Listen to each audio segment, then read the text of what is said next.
الحمد للہ وکفیٰ والسلام علی عبادہ الذین اصطفیٰ اما بعد فاعوذ باللہ من الشیطان الرجیم بسم اللہ الرحمن الرحیم الف لام میم ذالک الکتاب لا ریب فیہ ھدی للمتقین صدق اللہ العظیم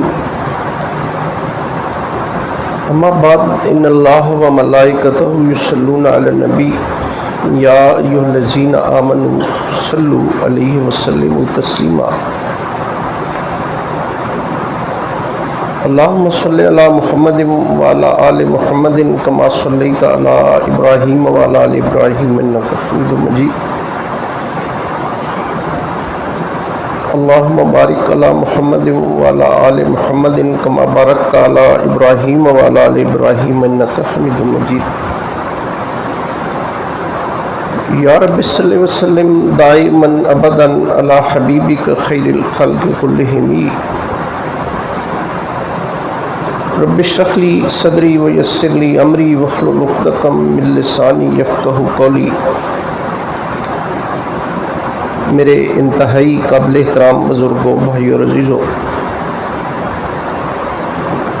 پچھلے کئی درسوں سے قرآن حکیم کے حوالے سے میں بات عرض کر رہا تھا کہ یہ قرآن کوئی عام کتاب نہیں ہے بلکہ یہ اللہ کا کلام ہے، اور اللہ نے قرآن کے انتہائی ابتدا میں اپنے کلام کا تعارف ان الفاظ میں اللہ نے کروایا ہے کہ ذالک الکتاب لا ریب فیہ، کہ اے قرآن پڑھنے والے قاری، یہ اللہ کا وہ کلام ہے کہ اس میں شک و شبہ کی گنجائش نہیں ہے۔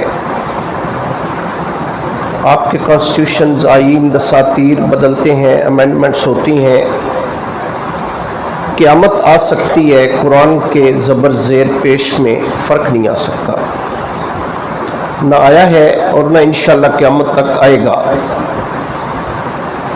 اس کے بڑے شواہد الحمدللہ موجود ہیں، بارہا کوششیں ان کے قرآن میں رد و بدل کر دیا جائے۔ یہود و ہنود آج بھی سر جوڑ کے بیٹھے ہیں، لیکن آپ یقین کریں کہ قرآن کے زبر زیر پیش میں فرق نہیں آیا۔ یاد ہوگا میں نے ایک بات حوالے سے عرض کی تھی، انسائکلوپیڈیا برٹینیکا کے حوالے سے۔ 1933 میں مغربی جرمنی کی میونخ یونیورسٹی کے اسلامک ریسرچ انسٹیٹیوٹ نے بائبل پہ ایک تحقیق کی۔ بائبل اتنی ساری کتاب ہے، کوئی 1 لاکھ سے زیادہ کنٹرڈکشنز، تضادات تھے اس میں، اتنی ساری کتاب۔ انہوں نے سوچا کہ مسلمانوں کا دعویٰ ہے کہ قرآن جو ہے اس میں کوئی تضاد نہیں ہے، یہ اسی طرح آج بھی موجود ہے جس طرح یہ نازل ہوئی تھی۔ قرآن پہ ریسرچ کرتے ہیں، 42,000 یا 46,000 2 روایتیں ہیں۔ قرآن حکیم نبی کریم صلی اللہ علیہ وسلم کے زمانے سے لے کر 1933 تک 42,000 قرآن حکیم پبلش ہونے والے، اور کلمی نسخے اس زمانے میں جب یہ پبلشنگ نہیں تھی، 42,000 یا 46,000 قرآن حکیم لے کے ریسرچ کی۔ خدا کی قسم جو رپورٹ سبمٹ کی اس میں لکھا کہ 42,000 قرآنوں میں سے کسی ایک قرآن کے ایک لفظ میں فرق نہیں آیا۔ نبی کریم صلی اللہ علیہ وسلم تشریف فرما تھے، صحابہ کو فرمایا، صحابہ جتنے نبی آئے اللہ نے ان کی نبوت کی دلیل اور اثبات کے طور پہ اللہ نے ہر نبی کو معجزات دیے ہیں۔ اللہ نے مجھے محمد رسول اللہ کو بھی کم و بیش کوئی 3,000 معجزات دیے ہیں۔ نبی آئے، معجزات دکھائے، نبی چلے گئے، معجزات ختم ہو گئے۔ ایک وقت آئے گا کہ محمد رسول اللہ بھی اپنے اللہ کے پاس چلے جائیں گے، لیکن میرا قرآن والا معجزہ قیامت تک باقی رہے گا۔ دیکھ لیں آپ کے سامنے ہے، الحمدللہ ساری دنیا چلی جائے گی لیکن الحمدللہ قرآن جو ہے یہ ہمیشہ باقی رہے گا۔ اور اللہ فرماتے اللہ یاتی الباطل من بین یدیہ ولا من خلفہ، مجھے میری عزت کی قسم ہے کہ باطل میرے قرآن میں نہ آگے سے داخل ہو سکتا ہے نہ پیچھے سے داخل ہو سکتا ہے۔ اللہ کے رسول آپ ان سے یہ جو بڑے بڑے کافر اعتراض کرتے ہیں آپ پہ، آپ فرما دیں ان سے وَإِن كُنتُمْ فِي رَيْبٍ مِّمَّا نَزَّلْنَا عَلَىٰ عَبْدِنَا فَأْتُوا بِسُورَةٍ مِّن مِّثْلِهِ وَادْعُوا شُهَدَاءَكُم مِّن دُونِ اللَّهِ إِن كُنتُمْ صَادِقِينَ فَإِن لَّمْ تَفْعَلُوا وَلَن تَفْعَلُوا۔ آپ فرما دیں کہ اے ابو جہل، اے ابو لہب، اے عتبہ، اے عتیبہ، اے شیبہ، اے ربیہ، اے ولید بن مغیرہ، اے عقبہ بن ابی معیط، ابی بن خلف، امیہ بن خلف، اے اسود بن عبد یغوث، اے ابو البختر بن شام، یہ سارے کافر ہیں اور بڑے دریدہ دان اور بدبخت کافر ہیں۔ آپ ان سے کہہ دیں کہ اگر آپ کو میرے قرآن میں شک ہے صرف ایک صورت بنا کے دکھا دیں، سنگل ون، 114 صورتیں ہیں قرآن میں، صرف ایک صورت۔ اللہ نے فرمایا فَإِن لَّمْ تَفْعَلُوا وَلَن تَفْعَلُوا، نہ آپ نے ایسا کیا ہے نہ انشاءاللہ قیامت تک آپ کر سکیں۔ اس جہنم کی آگ سے ڈر جاؤ جس کا ایندھن لوگ بھی ہوں گے اور پتھر بھی ہوں گے۔ یقین کریں، یہ بات یقین کی ہے میرے بھائی، آج بڑا امپورٹنٹ ٹاپک ہے اور اس پہ انشاءاللہ آج ہم آخری بات کریں گے، لیکن جو باتیں میں عرض کروں گا صرف سننی نہیں ہے اس کو۔ دیکھیں نا، اصل چیز یقین کریں کہ عمل ہے، عمل۔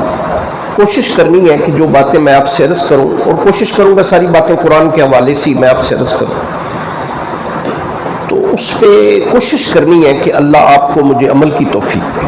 سچی بات یہ ہے، میں اکثر اپنے طلباء سے بھی یا خطبہ جمعہ میں بھی میں یہ عرض کرتا ہوں، ہم بڑے خوش قسمت لوگ ہیں۔ کبھی آپ کمپیریزن کریں نا تمام اقوام، ملل، جو گزر چکی ہیں، ہم بڑے خوش قسمت لوگ۔ اللہ نے نبی دیے، نبی اور رسولوں کے سردار محمد رسول اللہ، جنوں انس کے سردار، نور و بشر کے سردار، پوری کائنات کے سردار۔ اللہ نے قرآن دیا، تمام کتابوں کی سردار۔ اللہ نے دین عطا فرمایا، تمام ادیان کا سردار۔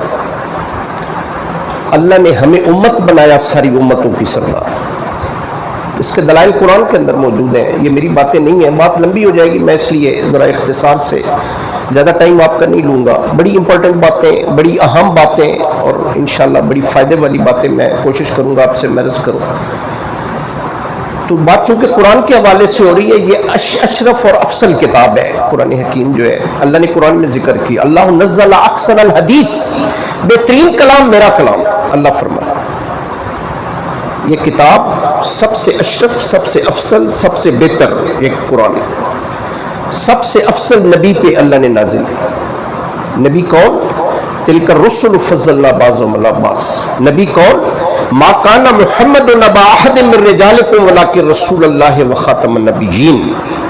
نبی کون؟ لقد من اللہ علی المؤمنین اذ بعث فیہم رسولا من انفسہم یتلو علیہم آیاتہ ویزکیہم ویعلمہم الکتاب والحکمہ وان کانوا من قبل لفی ضلال مبین۔ نبی رسولوں کے سردار محمد رسول اللہ سب سے اشرف اور افضل، سب سے اشرف اور افضل فرشتے نے نازل کیا۔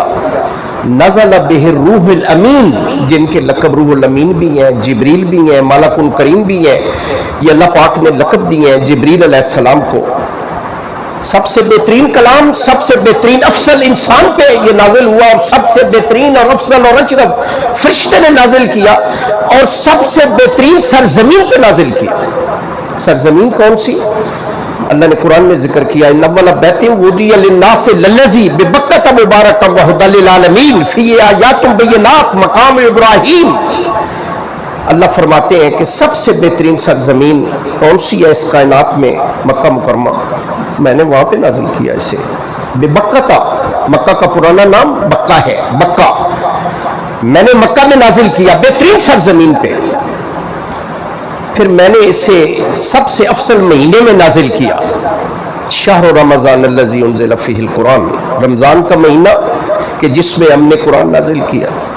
پھر سب سے افضل رات میں نازل کیا، انا انزلناہ فی لیلۃ القدر وما ادراک ما لیلۃ القدر، لیلۃ القدر خیر من الف شہر۔ تو بات میں عرض کر رہا تھا کہ قرآن ہر اعتبار سے کبھی آپ دیکھیں، ہر چیز اس کی اشرف اور افضل۔ نبی کریم صلی اللہ علیہ وسلم اکثر فرمایا کرتے تھے، آپ بھی اسے وظیفہ بنا لیں اس دعا کو، یا اللہ اس قرآن کو میری آنکھوں کا نور اور میرے دل کا سرور بنا دے، اور یا اللہ میرے تمام غم اور اندیشے اس قرآن کے ذریعے سے دور فرما دے. یہ نبی کریم صلی اللہ علیہ وسلم اکثر دعا فرمایا کرتے. وہ امام ابن تیمیہ بڑے بزرگ گزرے ہیں، وہ فرماتے ہیں مجھے کسی دشمن کا کیا ڈر ہے، میرا محافظ میرے سینے کے اندر موجود ہے. کسی نے پوچھا وہ محافظ کون ہے؟ فرمایا اللہ کا قرآن. مجھے کسی دشمن کا کیا ڈر ہے، اللہ کا قرآن میرے سینے کے اندر موجود ہے. وہ میں یہ روایت پہلے بھی عرض کر چکا ہوں. کسی نے امام ابو حنیفہ رحمہ اللہ سے پوچھا، بڑا نام ہے آپ جانتے ہیں امام ابو حنیفہ رحمہ اللہ. امام ابو حنیفہ سے سوال کیا گیا کہ اللہ کے ولیوں کو اگر تلاش کرنا ہو کہاں پہ کریں؟ نے کہا قرآن پڑھنے والوں. امام احمد بن حنبل ایک بہت بڑا نام ہے، ابھی ٹائم ہوگا تو میں انشاءاللہ ایک بڑی خوبصورت روایت ان کے حوالے سے عرض کروں گا. امام احمد بن حنبل فرماتے ہیں مجھے میرے اللہ کی زیارت ہوئی، میں نے اللہ سے ایک سوال کیا کہ یا اللہ میں اگر آپ کا قرب تلاش کروں تو کہاں کروں؟ فرمایا قرآن میں. امام فخر الدین رازی نے خواجہ نظام الدین اولیاء سے ایک سوال کیا کہ قرآن کی تلاوت بہتر ہے یا ذکر اذکار بہتر ہے؟ جو ہم ذکر اذکار سبحان اللہ الحمدللہ لا حول ولا قوہ چھوٹے موٹے اذکار درود پاک آگے پیچھے پڑھتے ہیں، قرآن کی تلاوت بہتر ہے یا ذکر اذکار بہتر ہے؟ فرمایا خدا کی قسم قرآن کی تلاوت بہتر ہے. علامہ اقبال فرمایا کرتے تھے کہ کثرت سے قرآن کی تلاوت کیا کریں، دل کو محمد رسول اللہ سے نسبت حاصل ہو جائے گی. ابو ذر غفاری رضی اللہ تعالیٰ عنہ کو نبی صلی اللہ علیہ وسلم نے فرمایا ابو ذر جی یا رسول اللہ، فرمایا کہ صبح کے وقت قرآن کی ایک آیت پڑھ لینا، سمجھ کے پڑھ لینا. نبی صلی اللہ علیہ وسلم نے فرمایا 100 رکعت نماز نفل پڑھ لینے سے بہتر ہے. ابو ذر رضی اللہ تعالیٰ عنہ نے سوال کیا یا رسول اللہ نصیحت فرمائیے. فرمایا تقوی کی نصیحت کرتا ہوں، ہر وقت اللہ سے ڈرتے رہو. یا رسول اللہ اس کے علاوہ؟ فرمایا کثرت سے قرآن کی تلاوت کیا کرو. حضرت علی رضی اللہ تعالیٰ عنہ فرماتے ہیں کہ نبی صلی اللہ علیہ وسلم نے فرمایا کہ اپنی اولاد کو 3 ادب سکھائیں. یہ کوٹیشنز بڑی قیمتی ہیں، یہ ذرا پلے باندھ لیں. اپنی اولاد کو 3 ادب سکھائیں. یا رسول اللہ کون سے؟ فرمایا نبی صلی اللہ علیہ وسلم کا ادب سکھائیں، رسول اللہ کے گھر والوں کا ادب سکھائیں اور قرآن کا ادب سکھائیں. آپ یقین کریں کہ غزوہ احد میں کچھ 70 یا 72 صحابہ شہید ہوئے. دونوں روایتیں ہیں، 70-72 صحابہ 3 ہجری میں غزوہ احد ہوئی. اور آپ حیران ہوں گے کہ ایک ایک قبر میں 2 صحابہ کو دفن کیا گیا. ایک قبر میں 2 صحابہ کو ڈیڈ باڈیز لائی جا رہی تھی. نبی کریم صلی اللہ علیہ وسلم پھر سوال کرتے کہ ان میں سے قرآن یاد کسے یاد زیادہ ہے؟ جس سے قرآن زیادہ یاد ہوتا نبی صلی اللہ علیہ وسلم پہلے اسے دفن فرماتے. آپ اندازہ لگا لیں. ایک اور روایت میں بعض محققین کی رائے ہے کہ جو قرآن کے حافظ ہیں ان کی عزت کیا کریں. ان کی عزت فی الحقیقت اللہ کی عزت ہے. انسائکلوپیڈیا برٹینیکا میں پڑھ رہا تھا کہ ہمارے انہوں نے گینز بک آف ریکارڈ کے حوالے سے لکھا ہے کہ ایک ریکارڈ ہے اپنا اس کے ترکی کے ایک حافظ ہیں عبداللہ نام ہے، 30 اساتذہ کے سامنے انہوں نے قرآن پڑھا، 8 گھنٹوں میں پڑھا اور الحمد سے لے کر والناس تک ایک ہی نشست میں. ان کا نام ریکارڈ پہ موجود تھا. ہمارے پاکستان کے ایک قاری ہیں، 9 سال عمر ہے بچے کی، بنو میں آج موجودہ دور میں KPK یا آپ جسے خیبر پختونخوا کہتے ہیں، وہاں پہ ایک بچے نے 9 سال کے بچے نے 5 اساتذہ کی موجودگی میں 6 گھنٹے 35 منٹ میں الحمد سے لے کر والناس تک قرآن ایک ہی نشست میں پڑھا. اور کمال یہ ہے کہ الحمد سے لے کر والناس تک پورے قرآن میں خدا کی قسم ایک متشابہ بھی نہیں لگا. یہ اعجاز ہے ہمارے قرآن کا، یہ معجزہ ہے. آپ کے لیے ایک ناقابل یقین بات عرض کروں، سنیں پاکستان کے حوالے سے.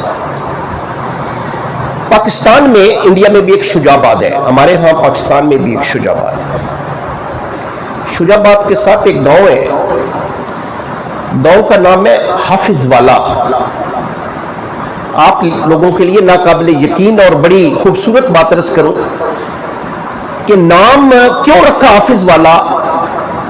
پورے گاؤں میں ایک گھر بھی ایسا نہیں جس میں قرآن کا حافظ نہ ہو۔ اگر گھر میں بیٹا نہیں ہے تو بیٹی قرآن کی حافظہ ہو۔ یہ میں ذمہ داری سے بات عرض کر رہا ہوں، پاکستان کی بات عرض کر رہا ہوں۔ تحقیق کرنا چاہیں آپ میری بات کی تحقیق کر لیں بے شک۔ حافظ والا شجاعباد کے ساتھ آگے ایک گاؤں ہے، پورے گاؤں میں ابتدا سے لے کر انتہا تک ایک گھر ایسا نہیں جس میں قرآن کا حافظ نہ ہو۔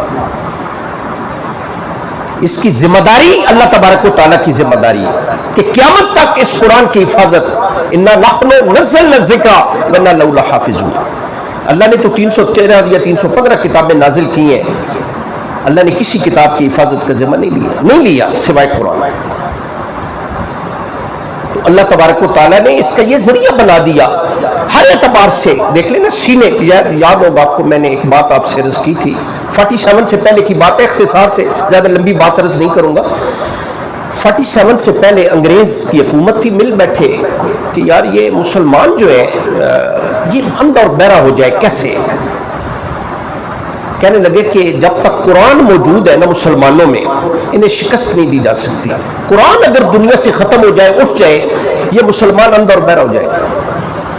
آپ حیران ہوں گے کہ انہوں نے، آپ بڑے پلانر قسم کے لوگ ہیں، بڑے دیوس قسم کے اور بڑے کنم اور بڑے مکار قسم کے لوگ ہیں، انہوں نے کیا کیا کہ برے صغیر پاک و ہند سے کم و بیش 5 لاکھ قرآن حکیم مسلمانوں کو یہ کہتے ہوئے اکٹھے کیے کہ جناب قرآن ہے، نسخے آپ کے ہمیں دے دیں، نئے نسخے پبلش کروا رہے ہیں، آپ کو ہم بغیر معاوضے کے دیں گے، پرانے نسخے ہمیں دے دیں۔ مسلمان بولے اور سادہ انہوں نے نسخے دے دیے۔ 5 لاکھ قرآن حکیم ضائع کر دیے انہوں نے، بعض کو آگ لگا دی، بعض دریا میں پھینک دی۔ جب اتنے قرآن ضائع ہو گئے، انگریزوں کے ایک بئی خان نے، دوست نے، انہیں کہا یار آپ تو بڑے سیانے اور بڑے چالاک لوگ ہیں، آپ نے 5 لاکھ قرآن لے کے ضائع کر دیے ہیں، کیا خوبصورت بات ہے، ذرا سنیں۔ ان سینوں کا کیا کرو گے جن میں الحمد سے لے کر والناس تک قرآن موجود ہے؟ یہ ہندوؤں کی کتابیں رگ وید، یجروید، اتھروید، ساموید، رامائن اور مہابھارت نہیں ہے۔ یہ انجیل برنباس اور لوکا اور مرکس اور انجیل متی اور انجیل یوحنا نہیں ہے۔ یہ کتابیں مقدس نہیں ہے، یہ اوسط اور گاتھا نہیں ہے، تو مسلمانوں کا قرآن ہے۔ مغربی جرمنی کے ایک مستشرق نولڈیکے کہتا ہے کہ میں حیران ہوں، 7 سال کا ایک مسلمان بچہ ہے، 7 سال کا، علامت سے لے کر والناس تک پورا اس کے سینے میں قرآن محفوظ ہے۔ یہ اسے کیا ہم کہیں؟ یہ معجزہ ہے قرآن کا، یہ معجزہ ہے۔ جو آج ہمارا موضوع ہے، ذرا اس کے بارے میں چند گزارشات سنیں، میں بات ختم کرتا ہوں۔ بڑی امپورٹنٹ باتیں ہیں، ذرا غور سے سنیں گے میرے بھائیو اور عزیزو۔ اس قرآن کے، جس کا میں نے مختصراً تعارف آپ کے سامنے پچھلے 3-4 درسوں سے عرض کر رہا ہوں کہ اس قرآن کے ہمارے اوپر، مسلمانوں کے اوپر کچھ حق ہے۔ جس طرح آج باپ کہتا ہے نا جی بیٹے کو میرا کچھ حق ہے، جی میں باپ ہوں تیرا، میں استاد ہوں، میں اپنے شاگردوں کو کہتا ہوں میں آپ کا استاد ہوں، جی میرا کچھ حق ہے۔ بیوی خاوند سے کہتی ہے جی میرا بھی کچھ حق ہے، میں آپ کی بیوی ہوں، ماں باپ کو چھوڑ کے آئی ہوں۔ خاوند بیوی سے کہتا ہے جی میرا بھی کچھ حق ہے۔ ہمارے فرما روا کہتے ہیں اور رعایا کو جی ہم بادشاہ ہیں آپ کے، ہمارا بھی کچھ حق ہے۔ ہم کہتے ہیں جی ہم جو آپ کے رعایا ہیں ہمارا بھی کچھ حق ہے۔ قرآن کا بھی ہمارے اوپر کچھ حق ہے۔ وہ کیا ہے؟ وہ کیا ہے؟ ہمارے فرائض میں یہ سن لے، جو قرآن کا حق ہوگا وہ ہمارا فرض ہوگا۔ یہ اپوزٹس ہے کہ جو ایک کا حق ہوگا دوسرے کا فرض ہوگا۔ قرآن کا حق جو ہوگا وہ ہمارا فرض ہوگا، وہ کام ہم نے کرنا ہے۔ اب قرآن کا حق کیا ہے؟ پہلا حق قرآن کا یہ ہے کہ ہم قرآن پر ایمان لے آئیں۔ ایمان، کئی بار ایمان کی تعریف آپ کے سامنے کی ہے، میرے پاس نئے آنے والے بھائی ہیں، ذرا توجہ سے سنیں گے، بات انشاءاللہ سمجھ آئے گی۔ میرے بھائی عزیزو، ایمان یقین کو کہتے ہیں۔ یقین کے 2 درجے ہوتے ہیں، اقرار باللسان و تصدیق بالقلب۔ زبان سے اقرار کریں، دل سے اس بات کی تصدیق کریں۔ یہ ایمان کی تکمیلی صورت ہے کہ ہمارا دل اس بات کی گواہی دے رہا ہو جو الفاظ ہماری زبان سے پروناؤنس ہو رہے ہیں۔ یہ کیسا یقین، کیسا ایمان، اور اس کی تعریف ایک اور سن لیں، بڑی خوبصورت تعریف، اور اس کی ایک مثال بھی میں عرض کر دیتا ہوں تاکہ بات ذرا اچھی طرح آپ کو سمجھ آ جائے۔ ہمارا یقین ہو، میں نے کہا نا کہ ایمان یقین کو کہتے ہیں، ہمارا یقین ہو کہ میرے والد غلط ہو سکتے ہیں، میرے شیخ، میرے استاد غلط ہو سکتے ہیں، میرا یقین ہو کہ ساری دنیا غلط ہو سکتی ہے، میرا یقین ہو کہ پہاڑ اپنی جگہ سے ٹل سکتے ہیں، سمندر اپنا رخ پھیر سکتے ہیں، قیامت آ سکتی ہے، محمد الرسول اللہ کا فرمان غلط نہیں ہو سکتا۔ یہ ایمان ہے، اسے ایمان کہتے ہیں۔ آپ کے کانسٹیٹیوشنز، آئین، دساتیر بدلتے ہیں، امینڈمنٹس ہوتی ہیں، سارا کچھ ہو سکتا ہے، پہاڑ اپنی جگہ سے ٹل سکتے ہیں، سمندر اپنا رخ کر سکتے ہیں، قیامت آ سکتی ہے، خدا کی قسم محمد رسول اللہ کا فرمان غلط نہیں ہو سکتا، اسے ایمان کہتے ہیں۔ مثال سنیں، مثال سے بات سمجھ آتی۔ صحابہ بیٹھے ہیں، ابو بکر صدیق عمومی طور پہ نبی صلی اللہ علیہ وسلم کے سامنے بیٹھے ہوتے تھے، فرمایا ایمان کی تعریف سنیں۔ ابو بکر، جی یا رسول اللہ۔ فرمایا تمہیں محمد رسول اللہ کی بات کا کتنا ایک یقین ہے؟ اب ایمان کی تعریف سنیں۔ کہنے لگے یا رسول اللہ یہ پردہ ہٹ جائے درمیان سے، یہ میں دیکھ لوں کہ وہ میرے اللہ عرش پہ متمکن ہے، وہ اللہ بیٹھے ہیں عرش پہ۔ یہ ابو بکر صدیق عرض کر رہے ہیں، مثال سنیں۔ یا رسول اللہ لوح محفوظ میرے سامنے آ جائے، یا رسول اللہ جنت اپنی پوری رعنائیوں کے ساتھ میرے سامنے آ جائے، یا رسول اللہ دیکھتی ہوئی جہنم میرے سامنے آ جائے، یا رسول اللہ جبریل، میکائیل، اسرافیل، اسرائیل آئے میرے ساتھ مصافحہ بھی کر لیں، یا رسول اللہ رب ذوالجلال کی قسم ہے مجھے اپنی آنکھوں دیکھا اتنا یقین نہیں جتنا آپ کی بات کا یقین۔ اسے ایمان کہتے ہیں، یہ ایمان ہے۔ آپ حیران ہوں گے کہ قرآن پر سب سے پہلا ایمان کون لایا؟ قرآن پہ ایمان کون لایا؟ محمد رسول اللہ لائے۔ نازل کس پہ ہوا؟ محمد رسول اللہ پہ ہوا۔ قرآن میں ہے، میں کوشش کروں گا ساری باتیں قرآن کے حوالے سے میں آپ کے سامنے عرض کروں۔ 3 پارہ ہے، سورہ بقرہ ہے، آخری رکوع ہے، پہلی آیت ہے۔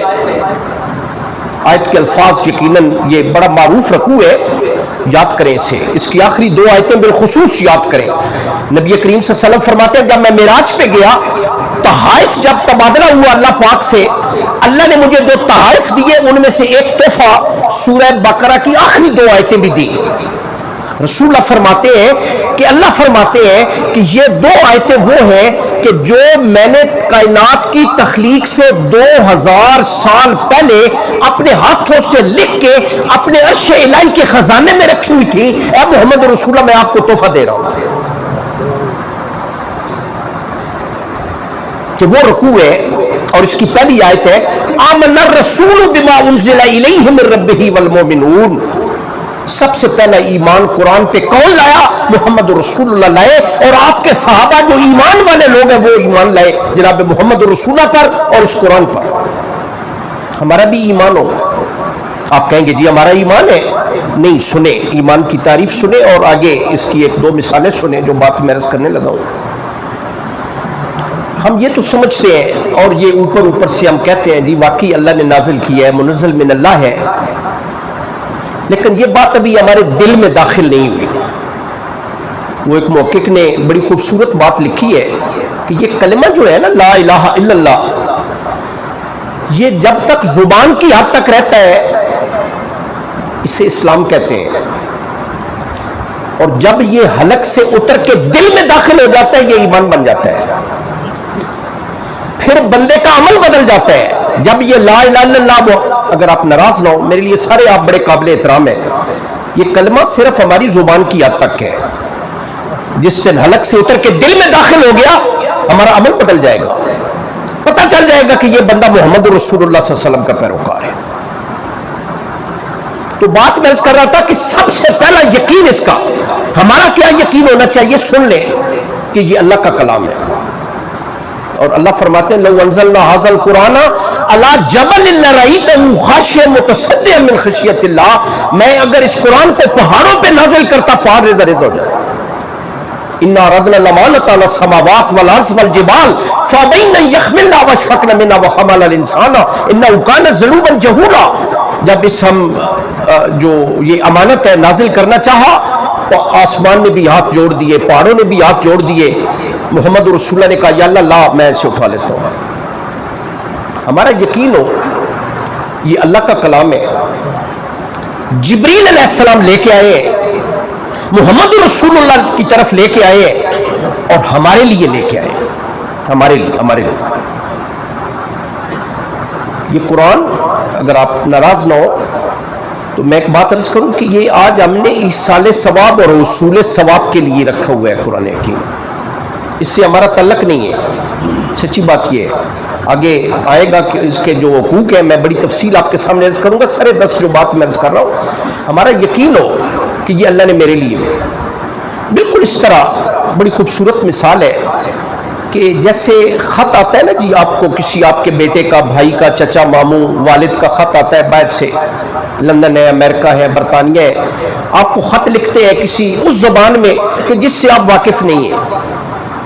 اللہ کی قسم چین نہیں آئے گا جب تک خط پڑھوا نہیں لیں گے آپ. میرے والد نے، میرے بیٹے نے کیا لکھے ہے، یہ خط ہے اللہ نے بھیجا ہے. اور میں اکثر ایک بات عرض کرتا ہوں، بہت جگہ جانے کا اتفاق ہوتا ہے، لوگوں سے میں کہتا ہوں کہ جیسا میں نے عرض کیا نا کہ ایصال ثواب اور حصول ثواب کے جی والد صاحب فوت ہو گئے، 500 ختم قرآن بخش دیں جی والد صاحب کو. یہ زندہ کتاب ہے اور زندہ لوگوں کا. آپ نے اپنی زندگی کیسے گزارنی ہے، کیسے گزارنی ہے. بڑی خوبصورت مثال ہے. نبی کریم صلی اللہ علیہ وسلم کی رحلت کے بعد سعد ابن شام ایک تابعی تھے، ام المومنین صدیقہ عائشہ رضی اللہ تعالیٰ عنہ کی خدمت میں حاضر ہوئے اور عرض کی کہ یا ام المومنین رسول اللہ کا اخلاق کیا تھا. ناراض ہو کے کہنے لگی اتقرأ القرآن، تو نے قرآن کبھی نہیں پڑھا؟ کہنے لگی جی ہر وقت قرآن پڑھتے ہیں. فرمایا خدا کی قسم میرے محمد تو چلتے پھرتے قرآن تھے. کانا خلقہ القرآن، محمد رسول اللہ کا اخلاق عین قرآن تھا. آپ کا چلنا پھرنا، اٹھنا بیٹھنا، کھانا پینا، سونا لیٹنا، زندگی کا ہر عمل محمد رسول اللہ کا قرآن کے عین مطابق تھا. بلکہ ایک لکھنے والے نے تو انتہا کر دی ہے، جو اللہ نے فرما دیا رسول اللہ نے کر کے دکھا دیا، جو رسول اللہ نے کر کے دکھا دیا اللہ نے قرآن بنا کے ہمارے پاس بھیج دیا. تو ہمارا یقین ہو کہ یہ قرآن اللہ تبارک و تعالیٰ نے بھیجا ہے، اللہ کا کلام ہے. جبریل لے کے آئے ہیں، محمد رسول اللہ کی طرف لے کے آئے ہیں. اللہ سے زیادہ سچی بات کرنے والا کوئی نہیں. ومن اصدق من اللہ قیلا ومن اصدق من اللہ حدیثا. اللہ سوال کرتے ہیں کہ ہے کوئی اللہ سے زیادہ سچی بات کرنے والا؟ محمد رسول اللہ کا لقب کیا ہے آپ جانتے ہیں؟ صادق اور امین. رسول آ رہے ہوتے تھے کہ جا صادق و امین، اے ابو جہل، اے ابو لہب، وہ دیکھو وہ صادق اور امین آ رہے ہیں. باوجود اتنے اختلافات کے رسول اللہ کا لقب کیا تھا؟ صادق اور امین. کہ جس نے زندگی میں اللہ عز باللہ کبھی غلط بیانی نہیں کی. آپ اندازہ لگا لیں تو کس کی طرف آیا؟ جناب محمد رسول اللہ کی طرف. کس کے لیے آیا؟ محمد رسول اللہ کے جو صحابہ ہیں، قیامت تک آنے والی امت مسلمہ ہے، بلکہ پوری کائنات اللہ نے اس کے لیے یہ قرآن بھیجا. زندہ کتاب ہے، زندہ لوگوں کے لیے ہے. میں محض آپ کی تفہیم کے لیے میں ایک بات عرض کرنا چاہتا ہوں اور آپ یقین کر لیں. میں مثال دیتا ہوں، انشاءاللہ بات آپ سمجھیں گے. مثال تھوڑی سی ذرا توجہ سے سنیں گے، بات سمجھ. اللہ قرآن میں فرماتے ہیں جی فَلْيَنْظُرِ الْإِنسَانُ مِمَّا خُلِقَ. انسان تمہیں چاہیے کہ تو دیکھے ہم نے تمہیں کہاں سے پیدا کیا ہے. مسجد کا ماحول ہے، آپ بڑے شوق سے بیٹھے ہیں، ذرا آپ تھوڑا سا میری گزارش سنیں گے پھر ذرا غور بھی کریں گے. اللہ فرماتے ہیں کہ انسان کو چاہیے کہ وہ دیکھے ہم نے اسے کہاں سے پیدا کیا ہے. ہم ذرا غور کر لیتے ہیں. انسان 2 چیزوں سے مرکب ہے. ایک جسم ہے، جسم، اور ایک اس کے اندر ایک چیز ہے، وہ کیا ہے؟ روح. جسم اور روح کے اتصال سے یہ زندہ انسان ہے. روح نہیں ہے انسان نہیں. جسم ختم ہو گیا، انسان ختم ہو گیا. 2 چیزوں سے مرکب ہے. جسم کس سے بنا؟ مٹی سے بنا.